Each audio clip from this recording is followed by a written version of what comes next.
मित्रांनो, ठरलं तर मग या मालिकेच्या आजच्या भागामध्ये आता सुभेदारांच्या घरी नवमी असल्यामुळे सगळेजण छान असे तयार झालेले असतात। तेव्हा आता अर्जुन सायली तयार होऊन येतात आणि लगेचच इकडे कल्पनाचा आशीर्वाद घेतात। तेव्हा कल्पना सुखी राहा असा आशीर्वाद देते। तर आता अस्मितासुद्धा खूप छान तयार झालेली असते। तर आता ते प्रतापच्या पाया पडणार असतात, त्याचा आशीर्वाद घेणार असतात। तोच आता अस्मिता म्हणते, डॅड आता तुम्ही ना या दोघांनाही अष्टपुत्र सौभाग्यवती भव असा आपल्या सायलीला आशीर्वाद द्या हां। तेव्हा सगळेजण हसतात। तर प्रताप म्हणतो, नाही हां, मुलांची सगळी स्वप्न पूर्ण होऊ देत असा मी आशीर्वाद देणार। अर्जुन आणि सायली लगेचच प्रतापचा आशीर्वाद घेतात। अर्जुन म्हणतो की चल सायली आपण आता निघूयात। तेव्हा अस्मिता म्हणते, ए थांबा जरा, अरे मी मोठी ननंद आहे, माझ्या नको का पाया पडायला तुम्ही, माझा नको का आशीर्वाद घ्यायला। तेव्हा आता सगळेजण अस्मिताकडे बघू लागले। कल्पना विचारते, काय ग, कालपर्यंत तू सायलीची मैत्रीण होतीस आणि आज लगेच मोठी ननंद झालीस का। तर आता किल्लेदारांच्या घरी सुद्धा नवमीची सगळी तयारी छान प्रकारे झालेली असते। सगळ्यांनी छान छान असे नवीन कपडे घातलेले असतात। प्रिया, अश्विन हे दोघेही आता कॉफी पीत बसलेले असतात। सुमन आणि प्रतिमाची नेहमीसारखी आपली तयारी करण्याची लगबग सुरू असते। तेव्हा रविराज म्हणतो, अरे नागराज, आम्ही जरा सुभेदारांच्या इकडे जाऊन येतो हां, कारण मला त्यांना ना आमंत्रण द्यायचं आहे। त्यावेळी प्रतिमा आता रविराजकडे बघतच राहते।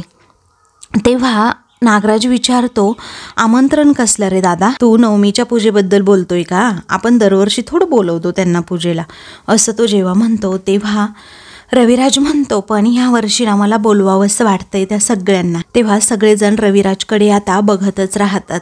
अर्जुन म्हणतो, चला आम्ही आता जरा बाहेर जाऊन येतो हां। कल्पना विचारते, अरे आता यावेळी तुम्ही कुठे चाललात बाहेर। हा अर्जुन म्हणतो, मी जरा माझ्या बायकोसाठी ना नवीन दागिना घ्यायला चाललोय। आता मार्केटमध्ये जे दुकान आहे ना तिथे हिला घेऊन जातो आणि सायलीला जो दागिना हवा आहे ना तो घेऊन देतो। मग आता सायली होला हो करत असते। तेव्हा प्रताप म्हणतो, लगेचच निघा, या दिवशी ना घरच्या लक्ष्मीला म्हणजे बायकोला दागिना घेऊन द्यायचाच असतो। तेव्हा अर्जुन म्हणतो, करेक्ट डॅड, करेक्ट। तेव्हा प्रताप म्हणतो, एवढी वर्ष मी हेच तर करत आलोय, आता तू कर, काही हरकत नाही। तेव्हा अर्जुन म्हणतो, राईट डॅड, राईट। सायली म्हणते, मी काय म्हणते, हो ऐका ना जरा। पण सायलीला काही बोलू न देता अर्जुन म्हणतो, अगं ऐक ना जरा, आपण पटकन जाऊयात आणि पटकन येऊयात। तेव्हा आता अतिघाईतच तो सायलीला हात पकडून तेथून घेऊन जातो। सर्वजण म्हणतात, अरे हळू अर्जुन, जरा हळू, ती पडेल। तर दुसरीकडे आता घरातील सगळेजण अजूनही त्याच तयारीत असतात। तेव्हा प्रिया लगेचच आता रविराजकडे जाते आणि म्हणते, बाबा अहो मी प्रसाद बनवलाय, थोडासा टेस्ट करून बघा ना, मग संध्याकाळी जी पूजा आहे ना तुम्हाला आवडला तर मी आणखी बनवेन प्रसादासाठी। तेव्हा आता सगळेजण प्रियाकडे बघू लागतात। प्रतिमाला खूप राग आलेला असतो की ही किचनमध्ये का घुसली असेल। तर सुमनसुद्धा प्रतिमाकडे बघत असते। मग त्याचवेळी आता रविराज अजिबात तिच्याकडे लक्षच देत नाही, दुर्लक्ष करतो आणि लगेचच तेथून निघून जातो। तर प्रियाचा आता घोर असा अपमान होतो, त्यामुळे अश्विनला सुद्धा वाईट वाटतं। प्रिया लगेचच प्रतिमाकडे बघते आणि अशी दातहोट खाते। तेथे ती रव्याची डिश ठेवते आणि तोऱ्यातच तिथून पायापटत रूमकडे निघते आणि मग तिच्या पाठोपाठ सुद्धा अश्विन निघतो। तर दुसरीकडे आता अर्जुन आणि सायली दोघेही गेट बाहेर फायनली आलेले असतात। सायली म्हणते, काय चाललंय का हे दागिन्यांचं नाटक आता, अहो मला दागिने घालायला नाही आवडत माहिती आहे ना। तेव्हा अर्जुन म्हणतो, नाही ग, तिकडे नाही चाललो आपण, जरा दुसरीकडे चाललोय। तेव्हा सायली विचारते, आता दुसरीकडे कुठे नक्की। तेव्हा अर्जुन म्हणतो, अगं तू म्हणाली होतीस ना ही स्वतः त्या गाठोड्याजवळ जाणार, मग तन्वीला आपण एवढं घाबरवायचं की ती स्वतः त्या गाठोड्याजवळ गेली पाहिजे। तेव्हा सायली डोक्याला हात लावते आणि विचारते, काय हो, हे सगळं आजच्या दिवशी करण्याची गरज होती का। तेव्हा अर्जुन म्हणतो की अगं वेळ नाही आता आपल्याकडे, कारण आपल्याला कळण्याच्या आत त्या तन्वीने जर गाठोडं कुठेतरी हलवलं मग ते तर कधीच सापडणार नाही, आपल्याला कळतंय का सायली तुला। दुसरीकडे प्रियाचा संताप झालेला असतो, रूममध्ये येऊन नाटकं करू लागते। अश्विन तिला समजावत असतो। तेव्हा आता ती म्हणते, अश्विन तू बघतोस ना, दरवेळी मी आपली पडती बाजू घ्यायची, बाबांना समजवायचं, पण बाबा काय करतात, नेहमी माझा असा अपमान करून करून मला हैराण करून सोडतात. मग आता अश्विन समजावतो अगदी प्रेमानेच, आपले आईवडील चिडले रागवले तर अपमान समजायचा नसतो अगं तो. तेव्हा आता प्रिया म्हणते, अश्विन हात जोडून मी बाबांची माफी मागितली, अरे आता निदान सणाच्या दिवशी त्यांनी माझ्याशी नीट बोलावं एवढी सुद्धा अपेक्षा मी करू शकत नाही का? यासाठी मी काय करायला हवं, काय करू मी, सांग ना. इकडे आता सायली म्हणते, तुमचं बरोबर आहे तसं, हे काम ना आजच करायला हवंय, पण मला सांगा आता तिला घाबरवायचं म्हणजे नक्की काय करायचं? तेव्हा अर्जुन म्हणतो, सांगतो अगोदर तू बस बरं गाडीत. तेव्हा सायली आणि अर्जुन दोघेही गाडीत बसतात आणि तेथून जायला निघतात. दुसरीकडे प्रिया अजूनही रुसूनच बसलेली असते. अश्विन प्रेमाने तिचा हात हातात घेतो आणि म्हणतो, हे बघ तुझ्या वागण्याचा ना त्यांना धक्का बसलाय, त्यामुळे असं 3-4 दिवसांमध्ये त्यांचा राग जाईल तुझ्यावरचा, असं वाटतं का गं तुला?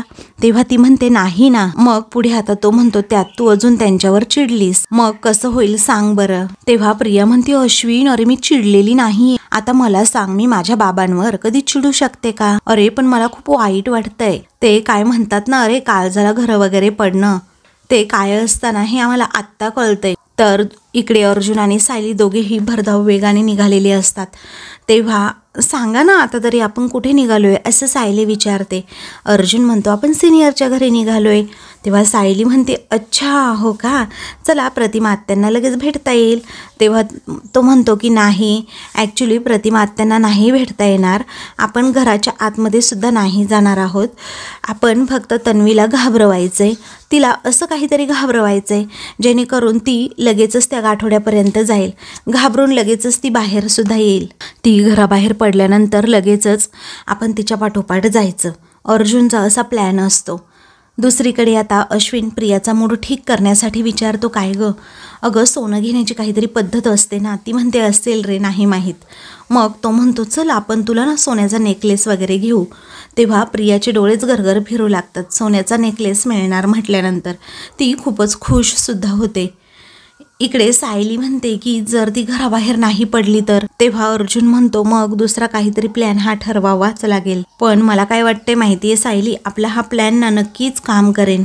तर दुसरीकडे आता प्रिया म्हणत असते की अश्विन अरे मला सोनं नाणं नको आहे, मी तशी मुलगी नाही आहे, ॲक्च्युली तिला घ्यायचं असतं पण ती आता वैतागलेली असते म्हणून म्हणते की नको. पण अश्विन आजच्या दिवशी जर नवऱ्याने बायकोला एखादा दागिना द्यायची रीत असेल तर ती रीत आपल्याला पाळावीच लागेल ना, असं प्रिया म्हणते. मग आता अश्विनला खूप आनंद होतो. तो म्हणतो, दॅट्स माय गर्ल. तो तिला जवळ घेतो आणि म्हणतो की हॉस्पिटलला जातानाच मी माझ्या सुंदर बायकोसाठी ना एखादा दागिना चूज करून ठेवतो आणि हॉस्पिटलवरून येताना ना संध्याकाळी तुझ्यासाठी तो दागिना घेऊन येतो, चालेल ना? तेव्हा प्रिया म्हणते, हो चालेल. मग आता तो म्हणतो, अगं आता तरी हस. तेव्हा प्रिया आता हसते. तेव्हा तो पुन्हा एकदा लाडाने जवळ घेत म्हणतो की हसताना किती छान दिसते माझी बायको, बरं चल हां आता आवरून मी हॉस्पिटलला जायला निघतो. प्रिया म्हणते, ठीक आहे. मग आता अश्विन तेथून आवरण्यासाठी गेल्यानंतर प्रिया हसते आणि म्हणते, अश्विनला गुंडाळणं किती सोपं गेलंय मला. अरे यार खरंच अश्विन, तू ना आता एक काम कर, आंधळ्यासारखं माझ्यावर प्रेम कर, कारण माझ्या तिजोरीत असेच दागिने टाकत जा. दुसरीकडे महिपत हा घरी असतो. तेवढ्यातच आता बजाला तो आवाज देतो. बजा तेथे आता आलेला असतो आणि विचारतो, काय? मग आता त्या हवलदार पाटलाने अजूनही मला कॉल केलेला नाही आहे, जर तो ऐकणार नसेल तर तिथल्या तिथे त्याची पावती फाडायची, असं महिपत बजाला सांगतो. मग आता बजा जेव्हा जायला निघतो तेवढ्यातच पाटलाचा फोन येतो, त्यामुळे तो म्हणतो की थांब रे थांब, पाटलाचा फोन आलाय. तेव्हा कॉल रिसीव करत तो विचारतो, काय रे पाटला, गचाकला का काय तू? प्रिया ज्या बाईकडे राहत होती तिचा पत्ता काढायला सांगितलं होतं ना तुला? तेव्हा पाटील घाबरतच म्हणतो, साहेब माझं ऐकून तरी घ्या. मग महिपत रागात म्हणतो, काम झालं असेल ना तरच ते तुझं थोबाड आहे ना ते उचकट, नाहीतर मग बायकोला सांग ACBC राहायला लांब आणि स्वतःचं कुंकू पुसायला तयार राहा म्हणावं. तेव्हा तो म्हणतो, महिपत सर ऐकून घ्या. तेवढ्यातच नागराजचा फोन आता महिपतला येत असल्यामुळे लगेचच महिपत म्हणतो, आता हे नागराज शेठ का फोन करतंय? तेव्हा महिपत सर हो ऐकून तरी घ्या, असं पाटील म्हणत असतो. आता नागराजचा कॉल रिसीव न करता लगेचच महिपत म्हणतो दुसरा कॉल महत्त्वाचा नाही आहे, तू बोल. सांगतो की त्या बाईचा पत्ता सापडलाय. हो, तुमची प्रिया ना त्याच बाईकडे राहत होती. कारण लहान असताना प्रिया ही खूप चोऱ्या माऱ्या करायची, परंतु चोऱ्या करत असताना पकडली गेली होती आणि मग तेव्हाच पोलीस मित्राकडे तक्रार केली होती. पण माझ्या पोलीस मित्रानेच तिचा पत्ता हा शोधून काढलाय. तेव्हा महिपतला खूप आनंद होतो. तो म्हणतो शब्बास पाटील शब्बास. दुसरीकडे महिपतचा कॉल आता व्यस्त लागत असल्यामुळे नागराज वैतागलेला असतो. तेव्हा रागातच आता नागराज म्हणतो सगळ्यांनाच ना माज आलाय, या महिपतला काय झालंय कळत नाही, माझा कॉलच रिसीव करत नाही. तर दुसरीकडे महिपत आता पाटीलला म्हणतो की हे बघ, तुझ्या हातात जे घबाड लागले ना ते घेऊन लगेच बंगल्यावर ये, मी तुझी वाट बघतोय, असं म्हणून तो आता फोन ठेवतो. तर दुसरीकडे प्रिया ही आता रूममध्ये असते आणि अर्जुनच्या बोलण्याचा विचार करत असते. कारण अर्जुन तिला म्हणालेलं असतो की तू काय घेऊन जायला आली आहे ना हे मला चांगलंच माहीत आहे. तेवढ्यातच तिला अर्जुनचा कॉल येतो. कारण अर्जुन आता घराबाहेर येऊन उभासुद्धा राहिलेला असतो आणि हे प्रियाला माहीतच नसतं. आता अर्जुनचा आलेला कॉल पाहून प्रिया घाबरते आणि म्हणते अर्जुन मला का कॉल करत असेल कळतच नाही आहे. तर इकडे अर्जुन म्हणतो सायली ही तर कॉलच घेत नाहीये, मी ना परत ट्राय करतो हा एकदा, कारण ती फोन घेईपर्यंत मी तिला कॉल करतच राहणार. तर प्रिया आता कॉल हा कट करत असते. अर्जुन म्हणतो आता जोपर्यंत रिसीव नाही करत ना सायली ती, तोपर्यंत मी कॉल करणार म्हणजे करणार. दुसरीकडे प्रिया आता वैतागूनच म्हणते या अर्जुनचं माझ्याकडे काय काम आहे काय माहीत, हा मला का कॉल करत असेल, आता काय करू, उचलू की नको, कारण नाही उचलला तर याला डाऊट सुद्धा येईल. या विचाराने घाबरूनच प्रिया ही कॉल रिसीव करते आणि कानाला लावते. इकडे अर्जुन सायलीला इशारा करून सांगतो कॉल रिसीव केलाय. तेव्हा तो आता म्हणतो की हे बघ, मी तुला एवढंच सांगायला फोन केलाय की तू ते गाठोडे कुठे लपवलंय ना ते मला माहीत आहे. हे ऐकून प्रियाला धक्काच बसतो. तर आता दुसरीकडे महिपत हा मस्तपैकी हॉलमध्ये बसलेला असतो. नागराज तेथे जातो आणि म्हणतो अरे वा, इथे शेठ तर अगदी टांगड्यावर टांगडे टाकून बसले आहेत, मी इथे कॉल करतोय, तुला रिसीव करायला काय झालं होतं रे महिपत. तेव्हा महिपत म्हणतो ए बाबा नागराज शेठ, तुम्ही फोन केला होता पण मला नाही आला.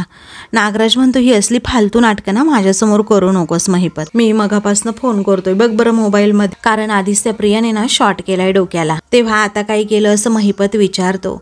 नागराज म्हणतो काय केलं म्हणजे, माझी ना तिने कॉलर पकडली कॉलर. तेव्हा महिपत म्हणतो काय सांगता काय नागराज शेठ.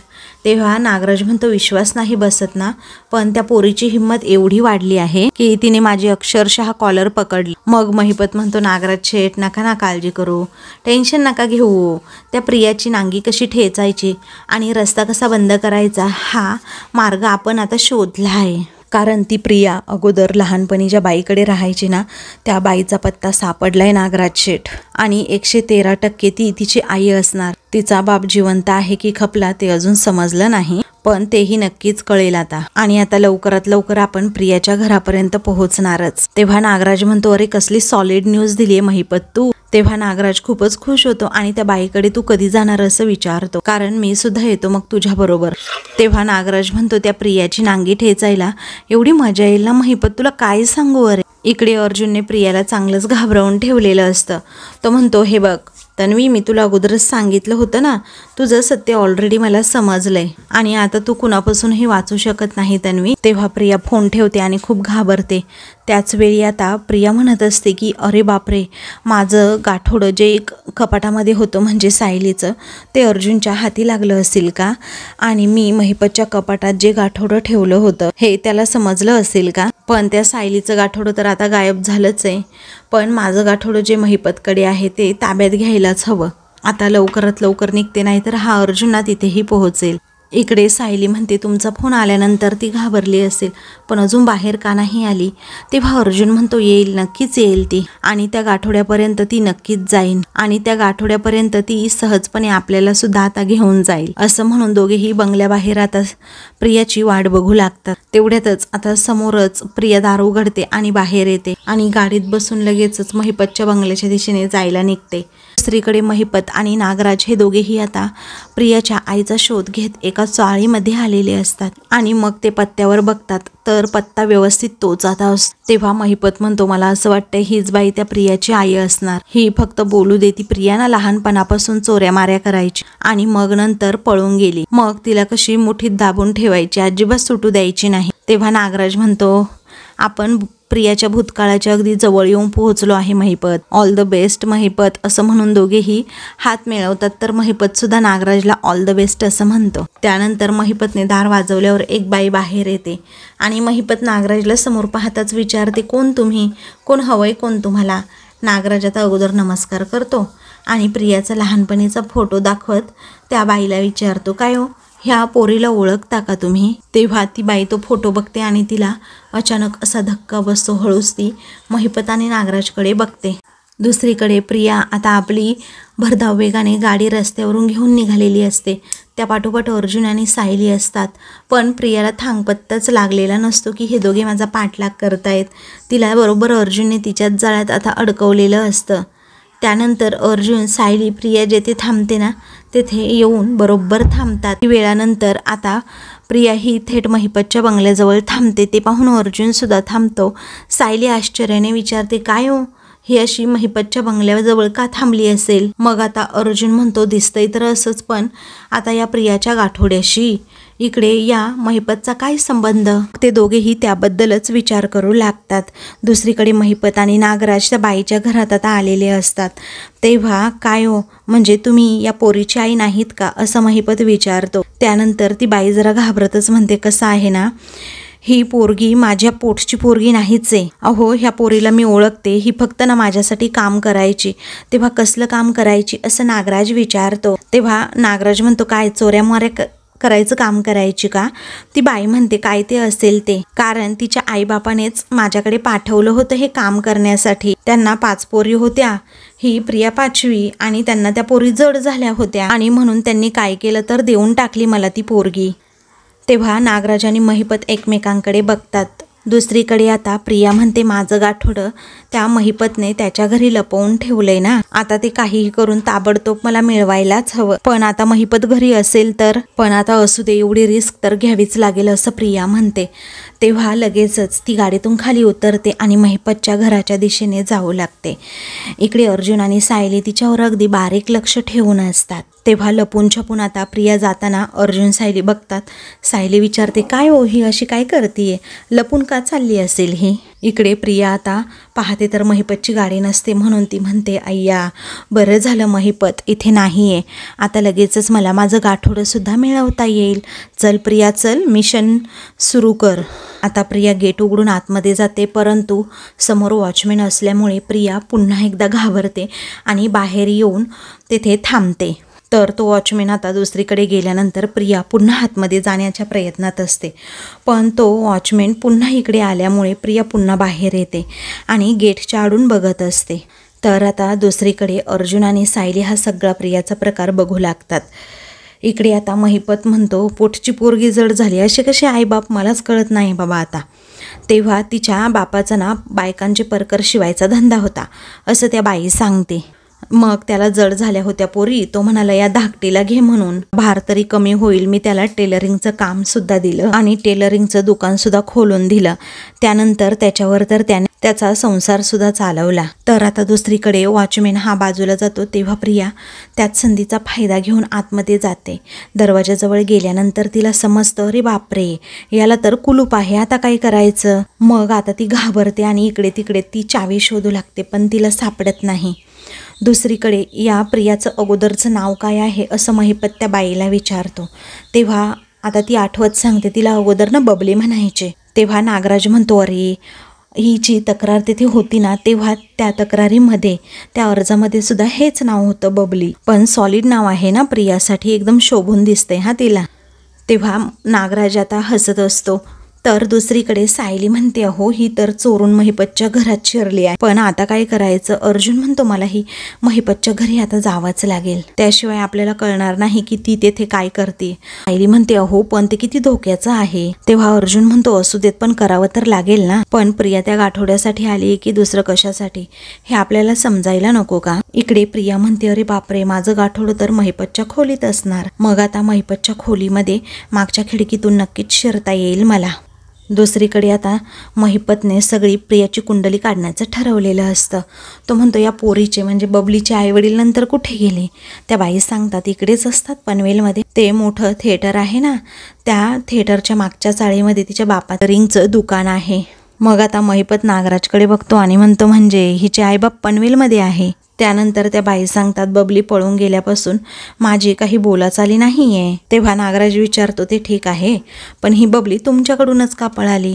तेव्हा त्या बाई सांगतात हो एकदा माझ्याच घरी चोरी केली, मग असं जोडलं तिला, असं जोडलं ना 2 दिवस कॅकाटत होती.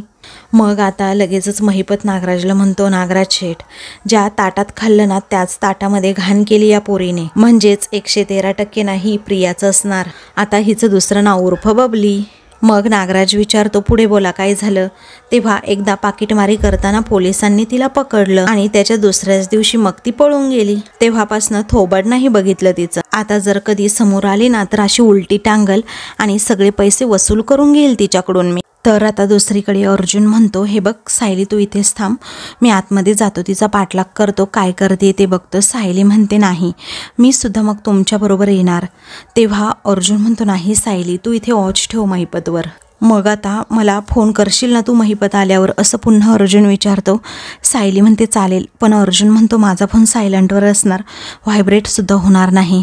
एक काम कर महिपत आल्यानंतर ना फक्त गाडीचा हॉर्न वाजव. सायली म्हणते हो चालेल वाजवेल. सायली म्हणते की तुम्ही काळजी घ्या, पण अर्जुन म्हणतो हो घेतो मी काळजी. तर आता मित्रांनो पुढील भागामध्ये प्रिया ही आता बाहेर आलेली असते आणि तिच्या हातात गाठोडं असतं.